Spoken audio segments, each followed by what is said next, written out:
Құрметті отандастар, баршаңызды жаңа жылмен құттықтаймын.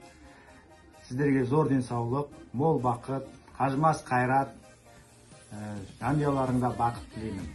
Осы жаңа жылымыз бәрімізге жақсылық әкелсін, қуаныш әкелсін. Өз ескі жылдағы болған барша қиыншылықтар ескі жылмен қалсын. Құтты болсын жаңа жылымыз. Барша қазақстандықтарды келе жатқан жаңа жылдарыңызбен құттықтаймыз. Сіздерге зор денсаулық, мол бақыт тілеймін. Жаңа 2021 жыл әрбіршаңызға құт-береке ырыс алып келсін. Жаңа табысқа жетейік. 2021 жыл отбасыларыңызға бақыт, ырыс, ынтымақ, берекелі жыл болсын. Әрбір шаңыраққа жаңа жыл құт-береке алып келсін. Құрметті отандастар, сіздерді келе жатқан жаңа жылдарыңызбен шын жүректен құттықтаймын. Отбасыларыңызға бақыт, береке, ынтымақ, зор денсаулық тілеймін.